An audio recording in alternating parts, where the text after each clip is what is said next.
Welcome, and today we drift into a world hidden beneath the pages of history, a world where power was silent, influence was invisible, and fortunes were built not with swords, but with strategy. Most stories of wealth begin with palaces, kingdoms, or royal bloodlines. But this one does not.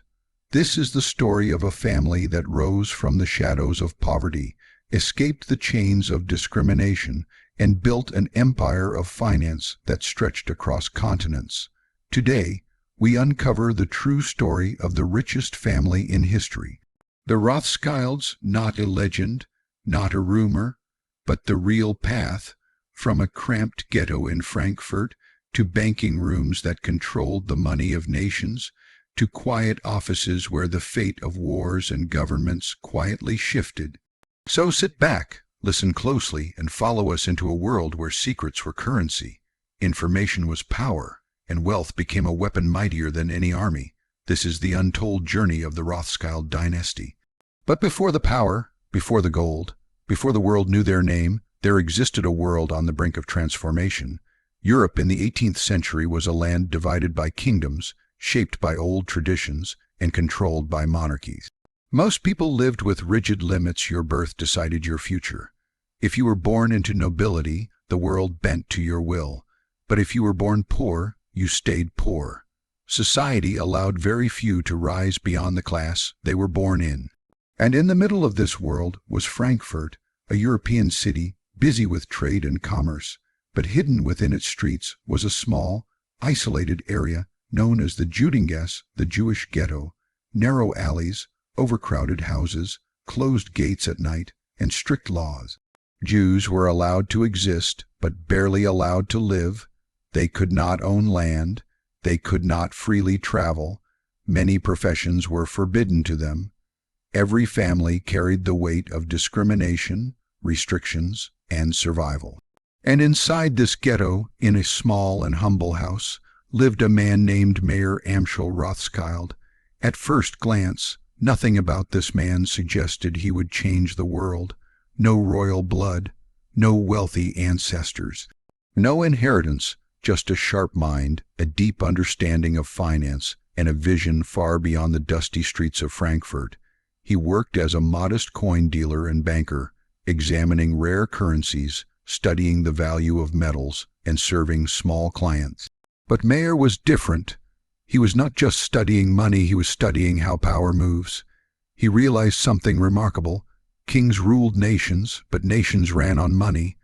Monarchs waged wars, but wars needed gold.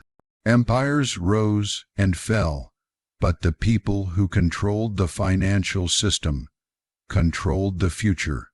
In the world of banking, information is everything. If you know who needs money, who is lending, who is winning wars, who is losing battles, who is building, who is collapsing, you hold a power greater than any sword. And Mayer understood this long before others did. He spent years learning the financial habits of the wealthy families and royal houses of Europe. He studied how rulers borrowed money. He understood the flow of trade, the movement of currencies, the value of intelligence. While most businessmen traded goods, Mayer traded knowledge, and with knowledge he built trust. Soon, nobles and wealthy merchants began to come to his small home office, not just for coins, but for advice, for loans, for financial guidance. What started as a tiny business became a seed that would grow into a global empire. But even then, Mayer knew something important. A single man could only do so much. Banks rise, banks fall, fortunes grow and disappear. But a family united, coordinated, trained, and disciplined could become unstoppable. So he raised his children not just as sons, but as future bankers, diplomats, and strategists. Every day inside that humble ghetto home was a training ground.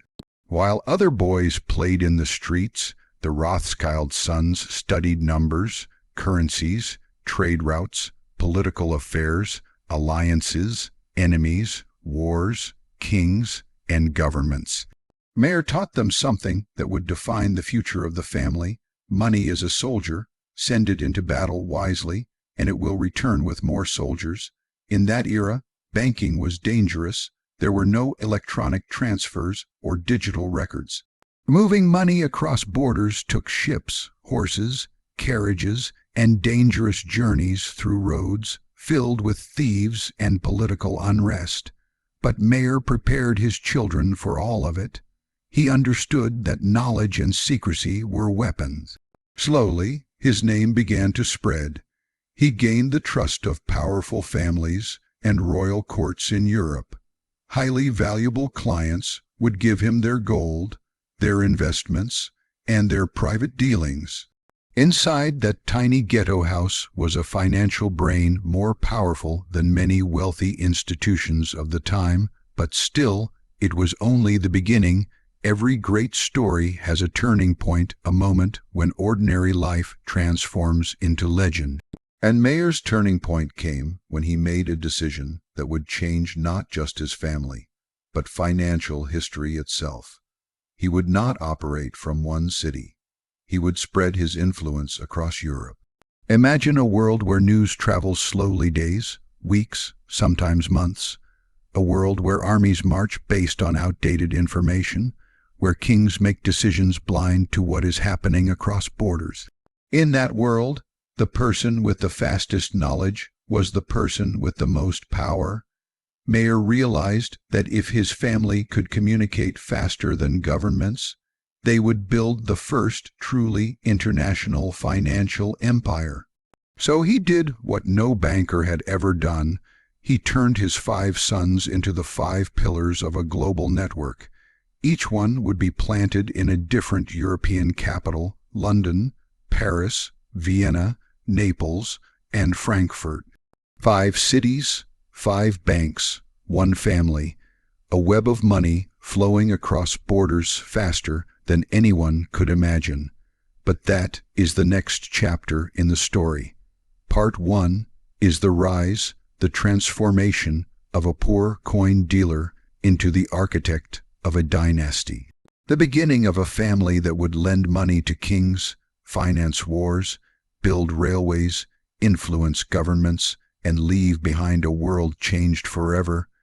This is how the story of the Rothschilds truly begins, not with wealth, but with hardship, not with privilege, but with restrictions, not with a palace, but with a small home inside a locked ghetto. It is the reminder that power does not always come from where the world expects it. Sometimes it grows in silence, sometimes it rises from the shadows of history, and sometimes it begins with one man who saw the world differently. The streets of Frankfurt's Judengasse never slept. By day, merchants, tailors, and craftsmen squeezed through narrow alleys where every inch of space was claimed by families forced to live behind walls they did not choose. By night, the ghetto gates slammed shut, sealing the Jewish community from the rest of the city. It was a world of confinement, physically trapped, politically restricted, socially isolated. Yet, within these walls lived some of the sharpest minds in Europe. Survival had taught them mathematics, trade, negotiation, and resilience. When the world blocks every door, the mind learns to build its own. In one of those crowded homes, the Rothschild family lived, worked, dreamed, and struggled. 8 people inside a small structure, walls stacked with books, coins, ledgers, handwritten records, financial letters, and carefully preserved documents. Mayor Amschel Rothschild understood that the world outside saw Jewish families as powerless, but he taught his children something different. Power is not what people give you. Power is what you learn to create. He believed that even in the darkest corners of society, knowledge could break chains. So he taught his children to read the world like a ledger. Every event, every war, every alliance, every market shift, everything was a number waiting to be calculated, a pattern waiting to be understood. Their education happened not in grand schools or royal academies, but at the kitchen table, late into the night, under candlelight, with pencils, coins, and scraps of paper. The children watched as nobles, merchants, aristocrats, and envoys quietly visited their father. They saw how their father's voice changed from gentle to commanding, how his presence filled the room when negotiations began, how people with titles and wealth sat humbly across from a man society considered inferior. They learned an early lesson: the world respects power, not the kind shown by soldiers, but the kind measured in gold. Mayer's clients entrusted him with coins, jewels, credit, and secrets. In a world where banks could be robbed and governments could collapse, trust was a currency more valuable than gold. Mayer guarded that trust, and the whispers of his reliability spread across Frankfurt's financial circles. The more important his clients became, the more valuable his network grew. But Mayer knew something others did not. His success meant nothing if it died with him. Many bankers built fortunes that vanished after one generation, destroyed by greed, mismanagement, or family conflict. Mayer was building something larger, not a business, but a dynasty, a weapon made of family unity, discipline, secrecy, loyalty, and intelligence. He believed his children were not just heirs, they were soldiers of finance. He trained them accordingly.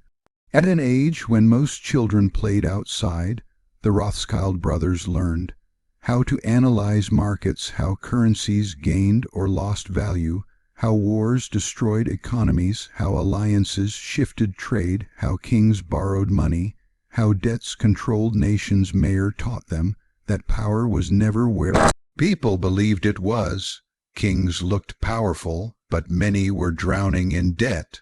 Armies looked undefeatable, but wars bled treasuries dry. The real authority rested with the people who could move money not by ship, not by horse, but by strategy, networking, and information. Information, this was the key. In the 1700s, news was slow.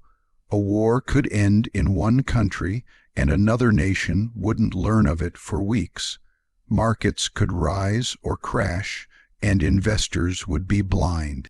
But Mayer had a plan, a family network faster than any government messenger, smarter than any rival, and more loyal than any army.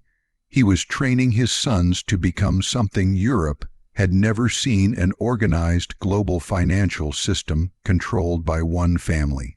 But before they could conquer the world, they had to survive it. Life for Jews in Europe was dangerous. Anti-Semitism was not just social prejudice, it was written into law. Jewish families could be expelled from cities overnight. Their businesses could be confiscated. Their rights could be erased with a single decree. Mayer taught his children that stability did not come from land, crowns, or armies. It came from mobility and information. If a land forced them out, they would move their money. If a king broke a promise, they would pressure him through other kings. If laws trapped them, they would operate through networks too international to destroy. Mayer realized something visionary. If his family controlled finance in multiple countries, no single ruler could crush them, no government could destroy them, no monarchy could ignore them. Like a tree with 5 roots, the family would stand even if the world tried to cut one trunk. This was the birth of a strategy that would change history. As his sons grew older, their training became more intense. They learned multiple languages: German, English, French, Italian, Hebrew. They studied accounting, trade, diplomacy, persuasion, secret writing, encrypted communication, and negotiation. They learned that every nation had strengths and weaknesses, that kings needed bankers more than bankers needed kings, and that the powerful never truly controlled money, they only borrowed it. While other families taught their sons to inherit businesses, Mayer taught his to build an empire. His home became a hidden command center. There were codes for messages, systems for intelligence gathering, rules for information secrecy. No outsider knew the full details of their operations. Even within the family, Knowledge was divided, each member knew part of the plan, but only Mayer saw the entire chessboard. He understood that if the world ever turned against them, secrets would protect them more than walls. The family's first major breakthrough came when the German royal family took notice of Mayer's services. His loyalty, precision, and intelligence earned the trust of powerful clients. Soon, he was not merely a banker, he became a financial advisor to royalty, handling their investments, securing their wealth, and managing their affairs. The more trusted he became, the deeper his influence grew. But Mayer was not greedy for status. He never cared for titles or social approval. He cared for positioning, psychological positioning. Every wealthy client added another layer of protection. It meant more connections, more information, more leverage. Every coin he handled became a link in a chain that would eventually stretch across Europe. Yet, even this was not enough. Mayer understood something most businessmen ignored. Financial success was temporary, but financial systems could last forever. If his family could create a network of banks across nations, all loyal to each other, all sharing information, all working in unison, they could achieve something no king, no empire, and no dynasty had: unstoppable financial power. He called his sons one by one, speaking to them not as children, but as the architects of a future no one could yet see. To Amschel, the eldest, he said, "You will remain in Frankfurt, the root of the family. You will protect our origin." To Salomon, he said, "You will go to Vienna, the heart of the Holy Roman Empire." To Nathan, the most ambitious, he said, "You will go to London, for Britain will become the center of global trade." To Karl, he said, "You will go to Naples, the gateway between Europe and the Mediterranean." To James, the youngest and sharpest, he said, "You will go to Paris. France will rise again, and when it does, you must be ready. 5 sons, 5 cities, 5 future banks, 5 strategic positions chosen with surgical precision. Europe, divided by borders, would be connected by one family, but this decision was not easy. Sending sons across distant lands was dangerous. Travel was filled with risks: bandits, political tensions, disease, wars. Communications could be blocked. Governments could seize assets. Rivals could sabotage operations. One mistake, one betrayal, one political shift, and the entire plan could collapse. But Mayer was not gambling. He was calculating. He prepared his sons with military-level discipline. Loyalty was absolute. Secrecy was sacred. Every letter they sent would be coded. Every messenger would be trusted. Every piece of information would be verified before acted upon. They would speak different languages, adapt to different cultures, dress as locals, and build trust within each nation's political and financial circles. They were not merely bankers, they were diplomats in disguise. When the day finally came, the family stood together. No crowds, no ceremonies, no goodbyes with fanfare. Just a quiet moment inside that small ghetto home, a home where the walls still bore scratches from growing children, where the floors creaked from centuries of footsteps, where candles had burned down during years of late-night study.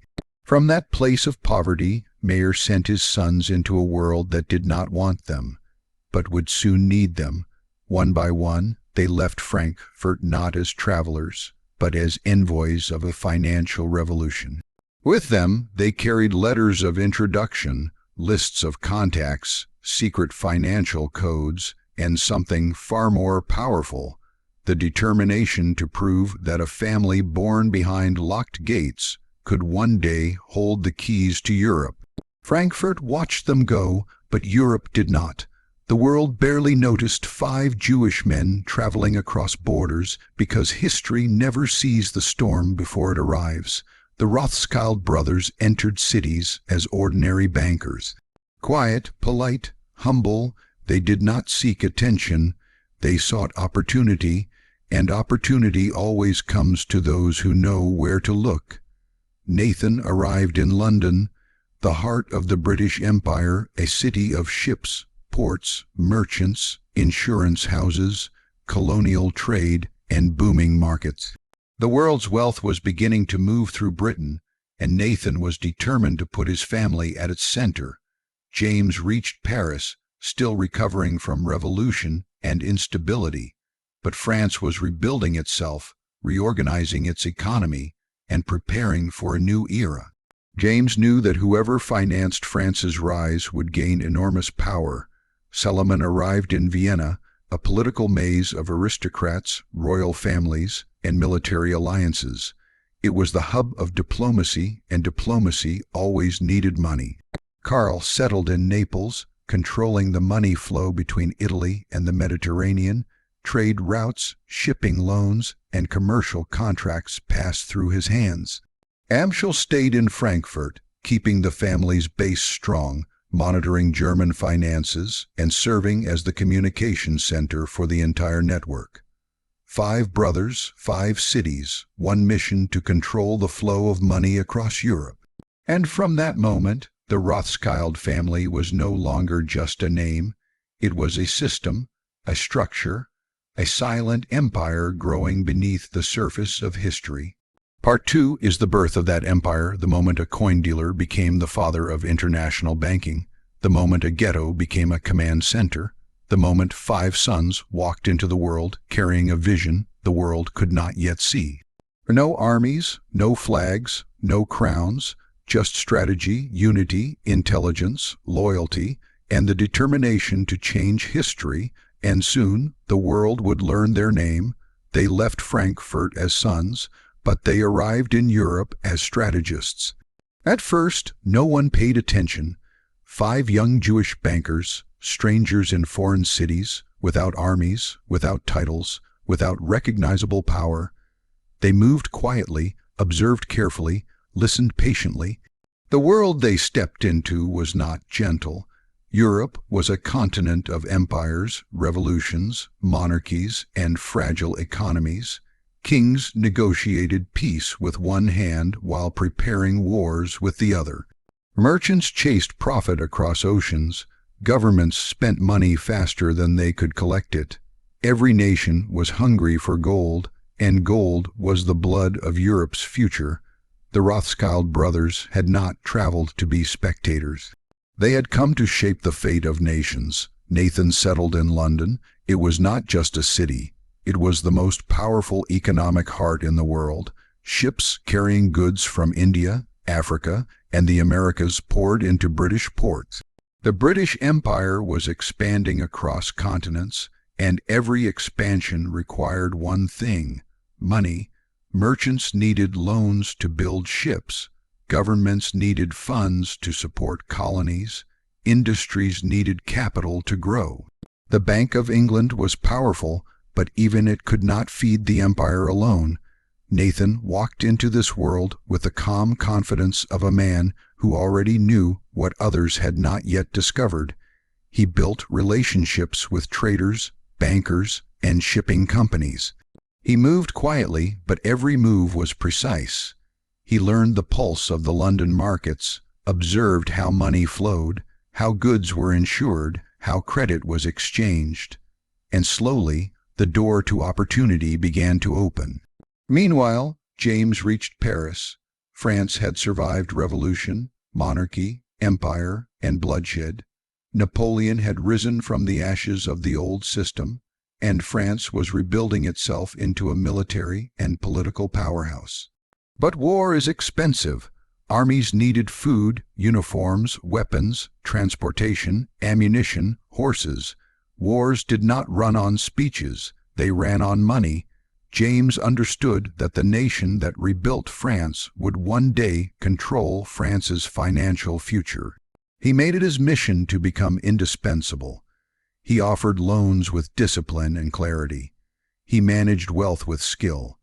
The French aristocracy did not easily trust a foreign Jewish banker, but James earned that trust not with status, but with results. In Vienna, Suleiman found himself in a labyrinth of politics. The Austrian Empire was not just a nation, it was a tangled web of royal houses, treaties, alliances, and delicate diplomacy.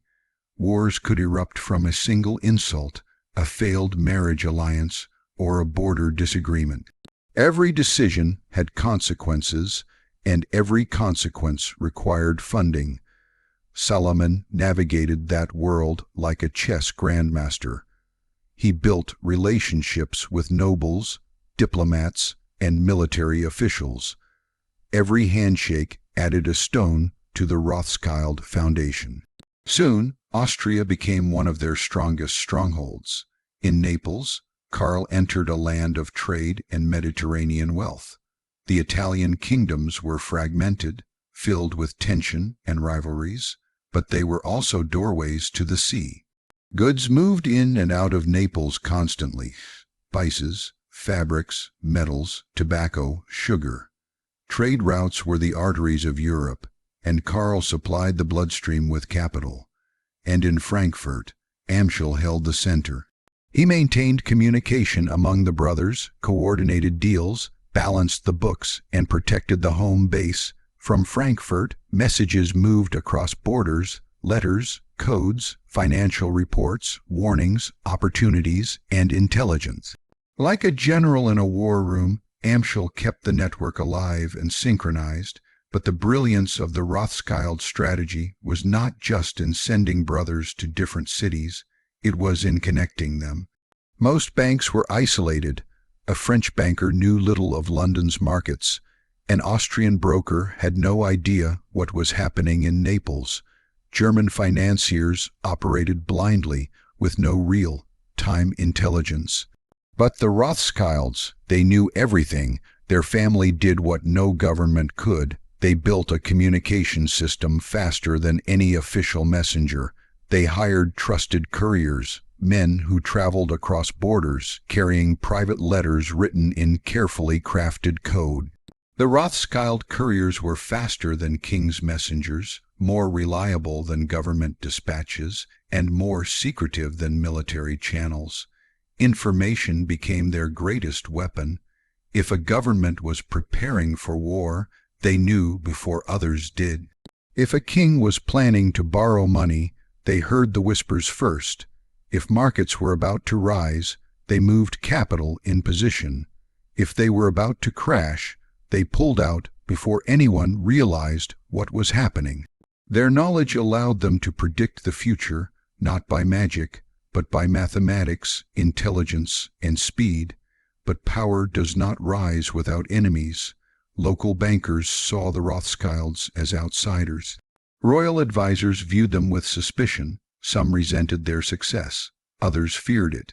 Anti-Semitic forces despised the idea of Jewish bankers rising to power. Rumors spread. Whispers followed them into boardrooms and royal halls. But the Rothschilds did something extraordinary. They remained calm, quiet, and unstoppable. They did not fight with words or pride. They answered suspicion with results. Clients returned. Profits grew. Influence deepened, and then came the moment that transformed the Rothschild family from wealthy bankers into financial legends. War erupted across Europe. Napoleon was on the march. Nations trembled under the sound of cannons. Borders were redrawn, cities burned, kings fled, armies clashed. The world descended into chaos, and chaos destroys money. When economies fall, governments collapse, and currencies lose value, the rich become poor, the poor become desperate, and nations search for lifelines. Who could fund armies when treasuries were empty? Who could move gold across borders while war raged? Who could keep money flowing when communication broke down? The answer: the Rothschilds. While kings commanded soldiers, the Rothschild brothers commanded money. And in war, money is more powerful than gunpowder. Nathan in London saw what others didn't. He realized that the British government needed massive funds to battle Napoleon. Britain had soldiers, ships, generals, strategies. But wars are decided by who can finance the longest.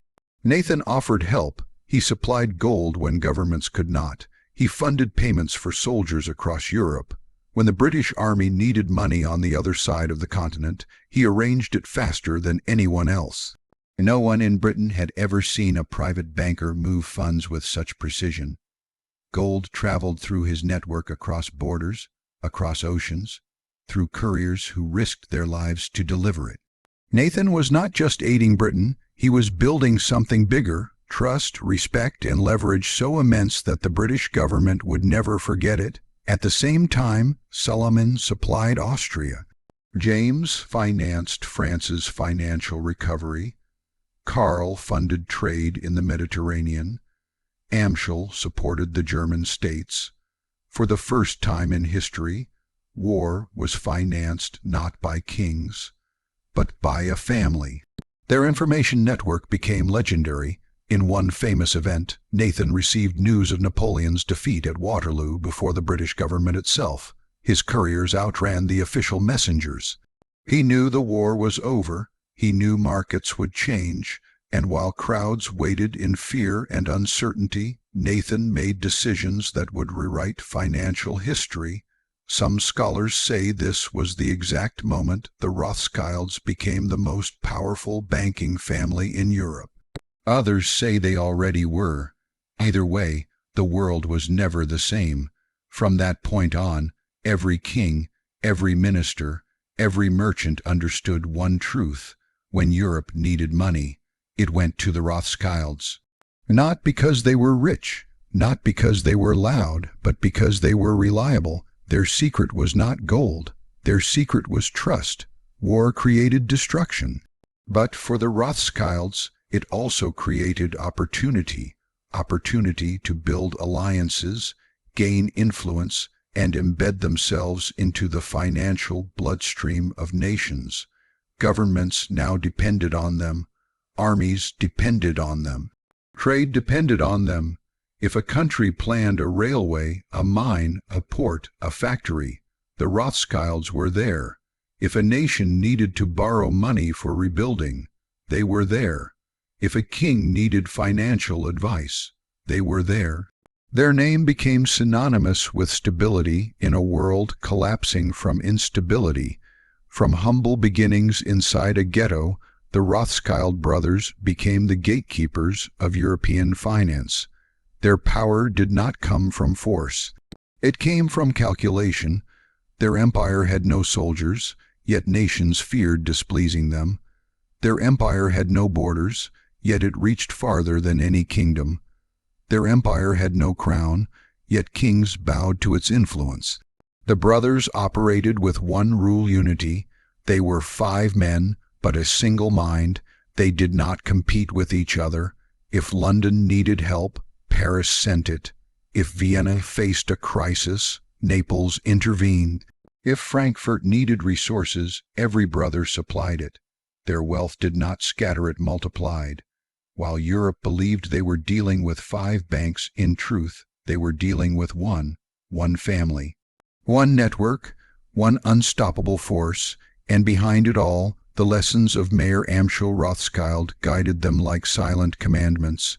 Stay united, stay disciplined, stay invisible, move faster than governments. No more than rivals. Trust no one outside the family. The Rothschilds were rewriting the rules of power. The world was watching, even if it didn't understand what it was seeing. History remembers kings who conquered land. The Rothschild brothers conquered something greater, systems, and soon even the great powers of Europe would have no choice but to acknowledge the truth. The age of financial empires had begun, and the Rothschilds were the first dynasty to rule it. War is a strange teacher. It reveals the empire that looks strong but is actually crumbling, and it exposes the man who seems small but is quietly shaping history. Europe in the early 1008. Hundreds was a world on fire. Armies marched, kings panicked, nations borrowed, and gold moved across borders like blood pumping through the veins of a collapsing continent. And in the middle of this chaos, hidden behind the smoke and the cannons, stood a family of bankers with no soldiers, no generals, and no flags, yet they would change the outcome of war without ever stepping onto a battlefield. This was the moment the Rothschilds transformed from successful financiers into global power. When the Napoleonic Wars began, every European empire confronted the same brutal truth: you cannot wage war without money. Bullets, guns, food, uniforms, horses, everything cost gold. The stronger nations survived not just because of strength, but because they could finance their strength. Napoleon Bonaparte seemed unstoppable. Country after country fell to him. Banks collapsed, economies shattered, monarchs fled their palaces. But even powerful armies starve when their money runs dry, and Napoleon was burning through Europe faster than any treasury could handle. Every king needed loans, and every government needed gold, but the traditional banking world was slow. Communication took weeks, sometimes months. Moving large quantities of money was dangerous and unpredictable. Armies could win a battle in a day, but money could take weeks to arrive. Nations looked for someone who could move gold faster, safer, and secretly. There was only one system that could do it, and it wasn't a government. It was a family network spread across 5 capitals, all working as one. The Rothschilds. Mayor Amschel Rothschild, still in Frankfurt, could see the war ripping Europe apart. But for him, chaos was not just destruction, it was opportunity. Every time a nation needed to rebuild, a bridge, an army, a treaty, or a peace agreement, it required bankers. Mayer had trained his sons for exactly this moment. Nathan in London, James in Paris, Solomon in Vienna, Karl in Naples, each positioned perfectly in the path of history. The brothers became the greatest financial supply line in the modern world. Their secret was speed. They did not wait for official government messengers. They built their own courier network. Skilled riders, trusted agents, secret codes, and fast ships faster than anything used by kings or generals. While governments relied on slow diplomats and bureaucrats, the Rothschilds used information like a weapon. They could move news across Europe in days instead of weeks. And in war, information was as valuable as gold. Nathan Rothschild in London was the mastermind, a quiet man with sharp intelligence and fearless risk-taking. When Napoleon threatened Europe, Nathan supplied gold to the Duke of Wellington's British army, but the gold could not simply be shipped in normal boats. It had to be transported in secret, disguised, hidden, and protected. Nobody moved money the way the Rothschilds did. They used fishermen, merchants, smugglers, coded letters, courier riders, anything to stay ahead. At that time, governments didn't have national banks powerful enough to coordinate funding across borders.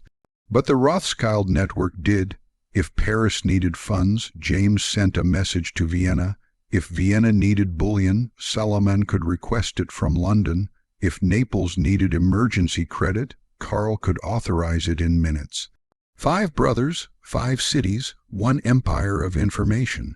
Their rivals thought they were simply loaning money. They didn't realize they were quietly building the first international banking machine ever seen.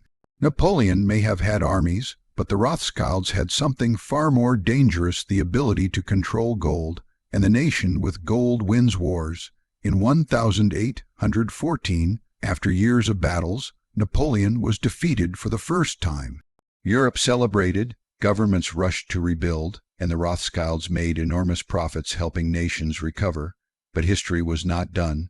Napoleon escaped exile and returned with a new army, determined to reclaim his empire.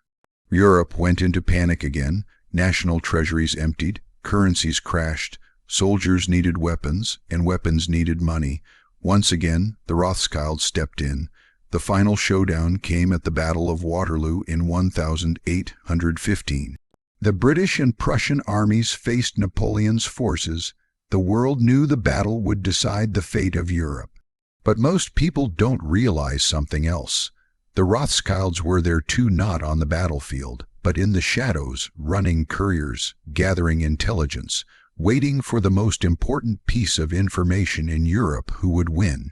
The outcome of Waterloo would change markets. If Napoleon won, Britain's financial system would collapse. If he lost, Britain would rise stronger than ever. The Rothschild family knew that whoever received the news first would control the markets. Nathan Rothschild had spies and agents stationed near the battle. They didn't carry swords, they carried information. When Napoleon was finally defeated, the Rothschild courier system carried the news faster than any government messenger. One rider raced to the coast, boarded a boat across the English Channel during a dangerous storm, and delivered the news to Nathan in London days before the British government officially knew. Nathan walked into the bond market with the future of England in his pocket. Now here is where history and myth become tangled.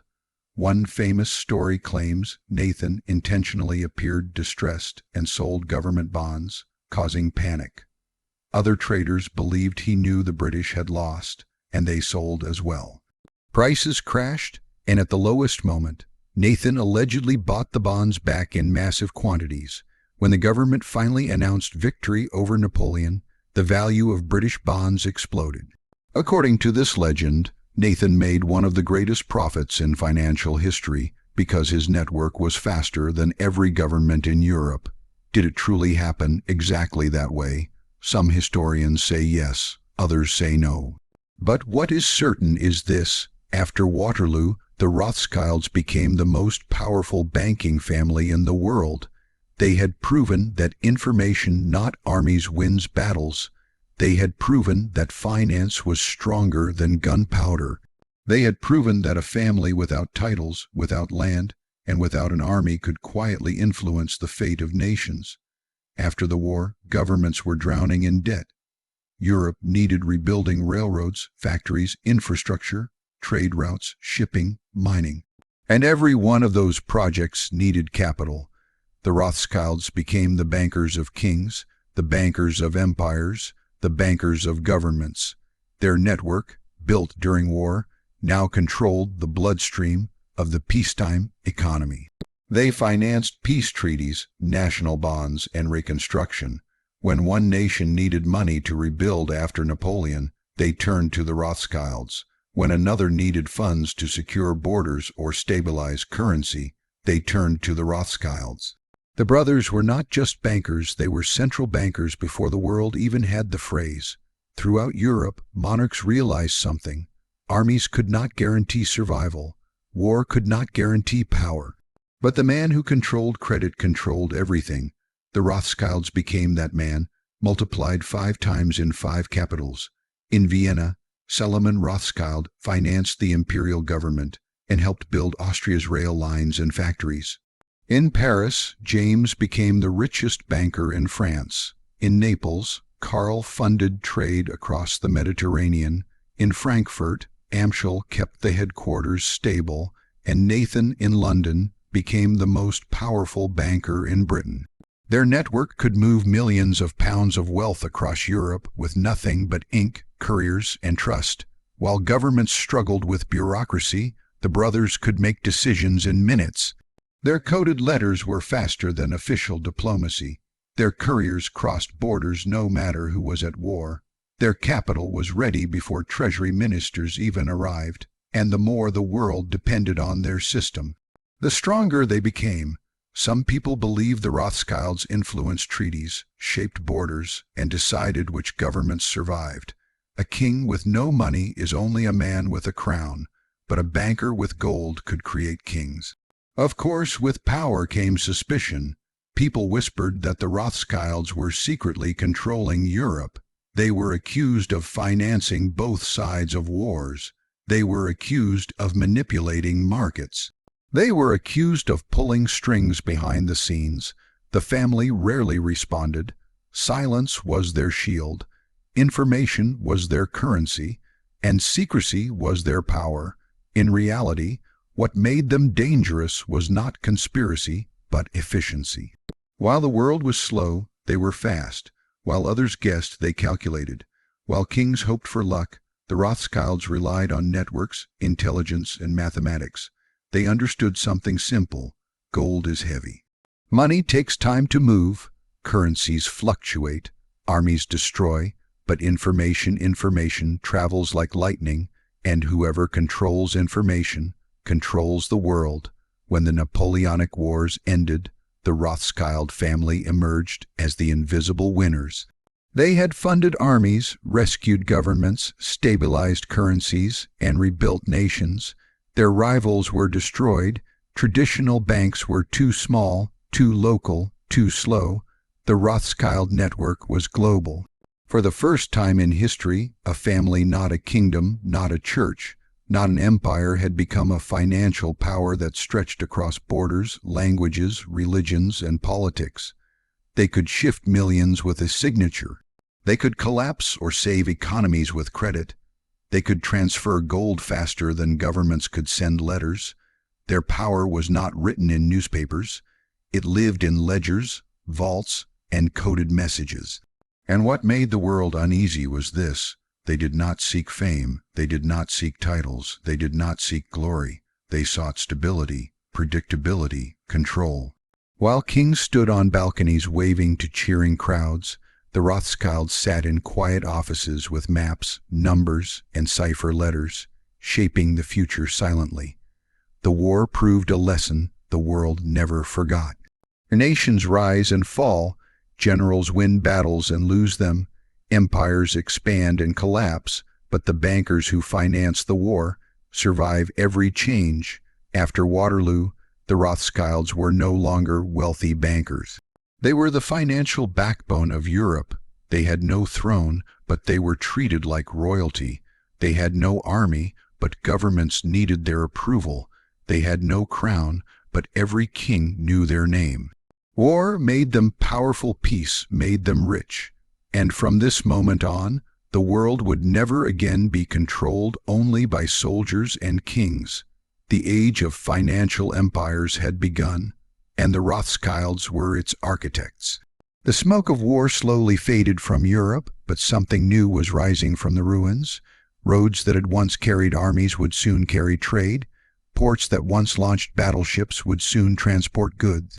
Nations that had destroyed each other now needed to rebuild themselves, and the world discovered a simple truth: peace is expensive, rebuilding costs money, industry needs capital, railways, mines, factories, bridges, ports, nothing could rise without financial power behind it. And no family had more of that power than the Rothschilds. The end of the Napoleonic Wars did not bring silence. It brought motion. Europe wanted to modernize. New technologies appeared. Steam engines changed transportation. Iron replaced wood. Coal replaced muscle. And suddenly, nations needed huge amounts of funding. Governments could not afford it alone. Wealthy businessmen could not afford it alone. The only network strong enough to finance a continent belonged to the Rothschilds. Nathan Rothschild in London had already proven himself during the war. After Waterloo, he was crowned not by a king, but by public reputation. He became the unofficial banker of the British government. When Britain needed to borrow money, Nathan could raise it faster than the treasury itself. He issued government bonds, sold them across Europe, and raised millions in days. The British aristocracy whispered about him with confusion. A Jewish banker with no title, no army, no land had become the financial heart of the empire, but the genius of the family was not just in lending, it was in building. They did not want to simply profit from governments, they wanted to shape the future. The Rothschilds started financing railways, a technology that would transform the world. Every mile of track made nations smaller, faster, richer, and every railway needed steel, coal, workers, locomotives, tunnels, bridges, all paid for with huge loans. The Rothschilds did something revolutionary. They invested in infrastructure at a national scale. In Austria, Solomon Rothschild financed the first major railway lines of the empire, connecting Vienna to the rest of Europe. In France, James built the rail network that connected Paris to the great industrial cities. In Italy, Karl financed coal mines, shipping routes, and steel companies. The Rothschild brothers were not just bankers anymore. They were building the skeleton of modern Europe. Railways were the internet of the 1008. Hundreds suddenly, information, goods, newspapers, and people could move faster than ever before. Markets exploded, cities expanded. Industry spread, and the family who owned the financial keys to this new world became wealthier than anyone could imagine. But their power did not stop with railroads. They moved into mining, funding copper mines, silver mines, iron mines, and coal mines. They funded canals, shipping fleets, and insurance companies. They invested in oil before the world understood that oil would one day power everything. They funded the Suez Canal, the gateway between Europe and Asia, connecting the Mediterranean Sea to the Indian Ocean, a passage that changed global trade forever. Everywhere money moved, the Rothschild signature followed. Yet their dominance came not only from investment, but from stability. The Rothschilds created something no other banking family had: trust between nations. Governments who hated each other still borrowed money from the same bankers. Kings who refused to speak to one another still paid interest to the same family. When a country collapsed, the Rothschilds negotiated peace loans. When a war ended, they financed rebuilding. They became the quiet diplomats behind the scenes, calming markets when politicians could not. Their relationship with governments became bizarre and powerful. Napoleon had once tried to destroy European monarchies, but after his fall, the monarchs needed someone to protect them not with swords, but with credit. Kings feared revolution, they feared collapse, they feared empty treasuries, and so, one by one, European rulers turned to the Rothschilds for financial stability. Something unusual happened. The family who once lived in a cramped Frankfurt ghetto became nobility. Queens invited them to royal ceremonies, kings granted them titles, the Austrian emperor personally elevated them to aristocracy, the British crown trusted them more than it trusted its own merchants. And while other bankers enjoyed fame and applause, the Rothschilds preferred silence. They built mansions, but kept them hidden behind high walls. They held influence, but in private rooms, not grand palaces. Their homes contained more art than museums, more gold than some national treasuries, more jewels than royal collections. But most people never saw it. They did not seek attention, they sought permanence. The 19th century was their golden age. Newspapers whispered that the Rothschilds controlled the Bank of England. Some believed they could topple governments or rescue them with a single letter. Others believed they controlled international prices of gold and silver. Their name became a myth, half admiration, half suspicion. Part of their power came from something simple: unity. Unlike most wealthy families who fought each other for inheritance or control, the Rothschilds worked as one organism. Their sons married within Jewish business families to strengthen alliances. They used codes so rivals could not read their letters. They shared profits instead of competing. If one branch of the family struggled, the others supported it. They created a dynasty that behaved like a corporation long before the word existed. Even their communication system was a masterpiece. They used trained couriers, private shipping routes, and encryption. Their mail was faster than most governments' postal systems. In many parts of Europe, the Rothschilds received news of wars, elections, trade deals, and royal deaths before the kings themselves. And with information came power in markets, power in negotiations, power in diplomacy. If a currency was about to crash, the Rothschilds knew. If a government was about to default on debt, they knew. If a peace agreement was being signed, they knew. They did not need guns. They had something stronger, knowledge before anyone else. And because they had information, they rarely lost. They lent money, but they also insured themselves. They bought government bonds, but only after studying every political risk. They invested in railways, but only after calculating every profit and every threat. While ordinary businessmen gambled, the Rothschilds calculated. They mastered timing, they mastered caution, they mastered patience. Their fortune grew until newspapers began calling them the kings of finance. Some estimated that, combined, they controlled more wealth than any royal family in Europe. Others secretly believed that if the Rothschilds wanted, they could decide the fate of countries simply by choosing whom to support, and yet the family avoided politics publicly. They preferred to influence quietly from the shadows. Ministers would visit them at night to avoid attention. Negotiations happened through letters, not speeches. They did not want to rule nations. They wanted nations to depend on them. Their wealth expanded beyond Europe. They invested in America, funding infrastructure and trade. They financed businesses in India, South America, and Africa. The world economy was growing, and the Rothschilds stood at the center of it like spiders in a web of gold, debt, and diplomacy. Their houses became legendary. In London, in Paris, in Vienna, they built estates with marble halls, ceiling murals, and libraries filled with rare manuscripts. But you would never see their names carved on palace gates. That was their style, power behind the curtain, and yet money alone did not explain their influence. It was their ability to read the world to see the future. When other bankers laughed at railways, the Rothschilds funded them. When others doubted coal, they bought the mines. When others predicted oil was useless, they invested early. They saw the world as a chessboard, not a casino. By the mid-1800s, the Rothschild fortune was almost unimaginable.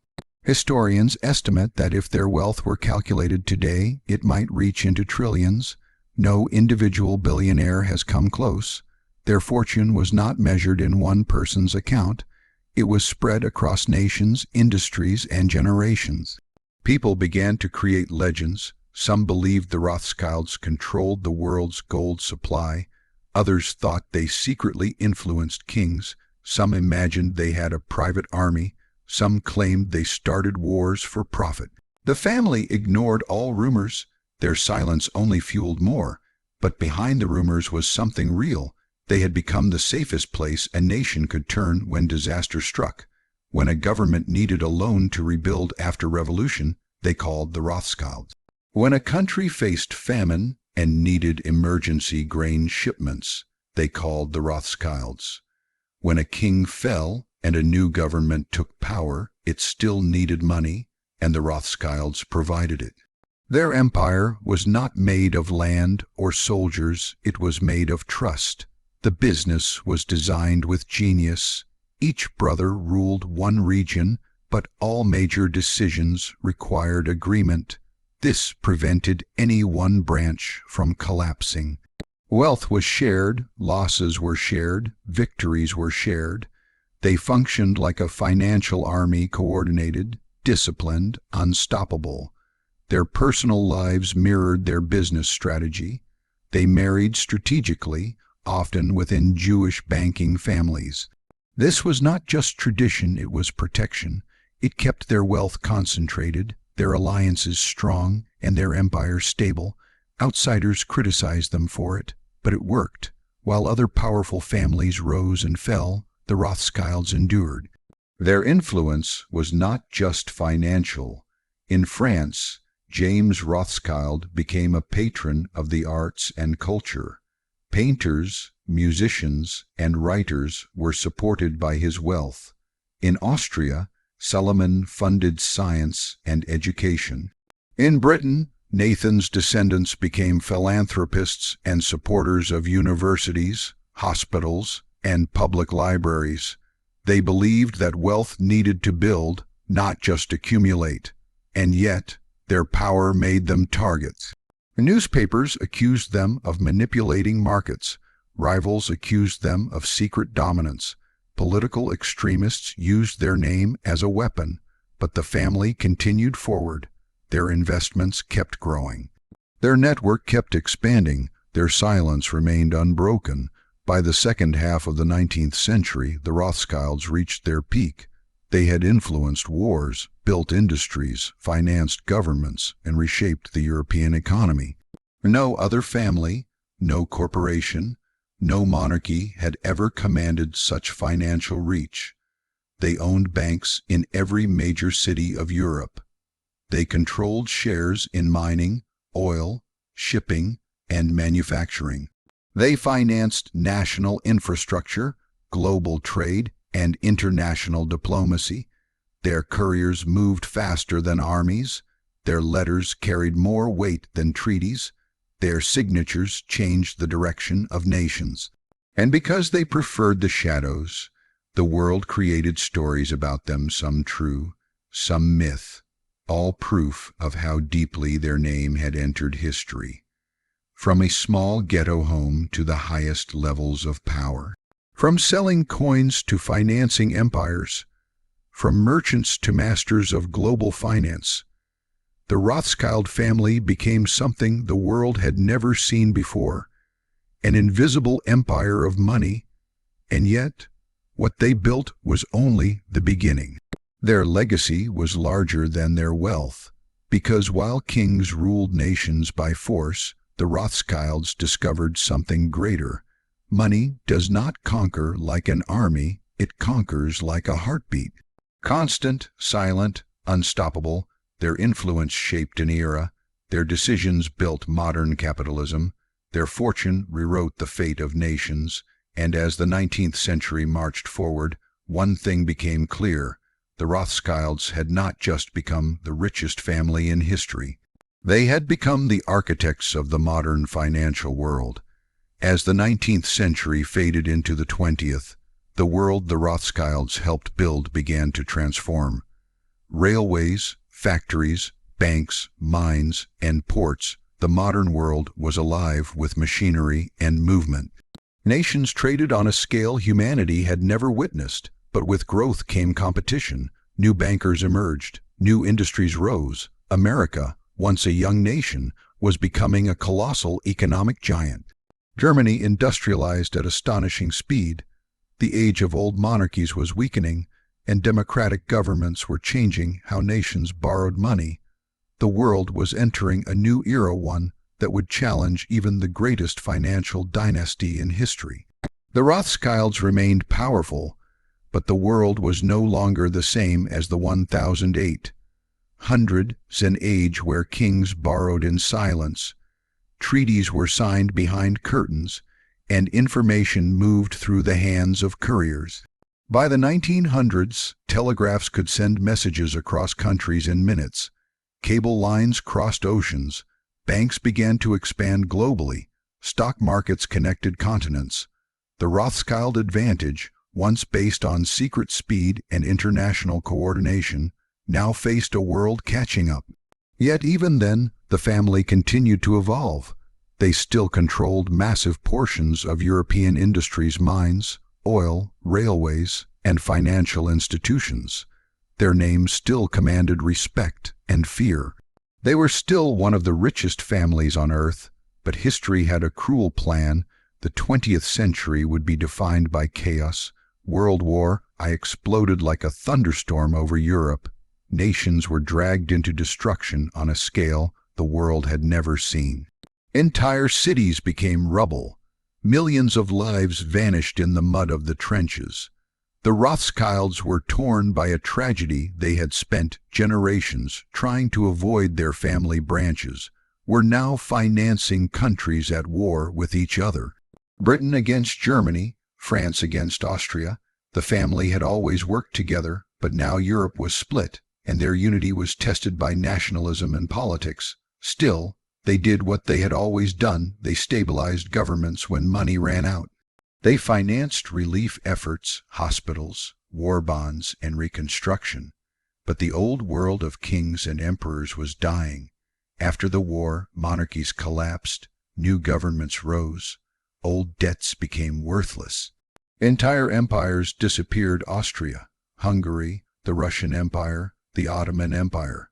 The center of world finance began shifting from Europe to the United States. New bankers like J.P. Morgan, Rockefeller, and Carnegie became global industrial giants. And then came the darkest chapter. The rise of Adolf Hitler and the growth of fascism unleashed hatred the world thought it had left behind. The Rothschilds were wealthy, they were powerful, but they were also Jewish. And the Nazi regime targeted Jewish families, businesses, homes, banks, and property with brutal precision. The German branch of the Rothschilds was destroyed, their mansions were confiscated, their bank was seized. Members of the family were arrested or forced into exile. Nearly every possession they had spent generations building in Central Europe vanished. The Nazis looted their art collections, their estates, their libraries. Wealth they had spent 150 years earning was stolen in months. They could not fight back with diplomats or bankers this time. Hitler did not care about treaties or economics. The war machine he built was fueled by hate, not logic. But even while their businesses were taken, many Rothschilds used their remaining resources to save Jewish lives. Some financed resistance movements. Others paid for escape routes. Some hid families, and some bribed officials to protect innocent people. Not all Rothschilds survived the war, but the dynasty did. When World War II finally ended, much of Europe lay in ruins again. Cities bombed, borders redrawn, governments bankrupt. The Rothschilds returned to rebuild, but they returned to a different world. America was now the center of global finance. The U.S. dollar replaced gold as the world's economic anchor. The international banking landscape changed forever. The Rothschilds adapted once again. They shifted from being global lenders to global investors. They were no longer the only bankers of empires, but they remained one of the most influential financial families in Europe. They moved deeply into mining, energy, wine estates, financial advisory firms, investment groups, and charity foundations. They bought real estate from London to Paris. They still managed enormous fortunes, private, silent, hidden behind holding companies and trusts. Yet as time passed, one strange thing happened. The more the Rothschilds stepped out of the spotlight, the more the world talked about them. Newspapers printed stories about their secret wealth.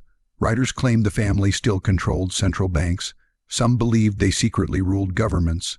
Others imagined they pulled strings of world events from shadows, starting wars, collapsing markets, controlling currencies. The Rothschilds had become something rare, a real family mixed with legend. Why? Because they lived quietly. They almost never gave interviews. They avoided photographs. They protected privacy with obsession. And humans fear what they cannot see, so myths replaced visibility. Some believed they controlled trillions of dollars. Some believed they ran a secret world government. Others believed they were the hidden rulers of capitalism itself. Conspiracy theories surrounding them spread for decades, many of them filled with wild exaggerations, many rooted in anti-Semitism, many impossible to prove or disprove. The truth was less dramatic, but more interesting. By the late 20th century, the Rothschild fortune was no longer concentrated in one place. It had been split across dozens of heirs, companies, foundations, and business ventures. They were still extremely wealthy, but not the commanding, dominant force they once were. The world had changed too much. Banking was now global, corporations were massive, governments had central banks with their own power, information was instant, capital moved digitally, no need for couriers, ships, or coded letters. But while their absolute power declined, their legacy endured everywhere. The modern world of international finance, government bonds, international credit, investment banks, multinational loans, rapid information systems was born from the Rothschild model. They were the blueprint, the first international financial network, the first banking family that could move money across borders, across languages, across politics. Before them, finance was local. After them, finance was global. Their name still appears in wine bottles, investment firms, charitable foundations, and banking institutions. Their estates remain among the most valuable in Europe. They sit quietly on corporate boards, finance scientific research, support museums, fund environmental projects, and donate to humanitarian causes. They do not rule nations, but they influence industries. They do not control the world, but they helped design the financial architecture that the world still uses. And yet, the mystery around them has never disappeared, because they left behind something more powerful than money, a story. A story of 5 sons from a small ghetto who created the greatest financial empire in history. A story of intelligence, secrecy, speed, and strategy. A story of war, peace, and survival. A story that makes people ask, even today, how much power did they really have? How much do they still have? The truth is simple. The Rothschilds changed the world forever. They proved that you do not need a throne to shape nations. You do not need an army to win wars. You do not need a crown to rule. You only need capital, information, unity, and timing. Their fortune rose because they understood something most people never see. Money is not just currency. Money is movement. Money is influence. Money is the ability to decide what gets built, what gets destroyed, what survives, and what disappears. Kings had swords. The Rothschilds had ledgers. Kings ruled land. The Rothschilds ruled networks. Kings fell. The Rothschilds endured. Even today, when someone mentions the richest family in history, one name stands above all others, the Rothschilds, not because of their mansions, or their jewels, or their banks, but because they created a system that outlasted empires. They lived through revolutions, world wars, dictatorships, depressions, and collapses.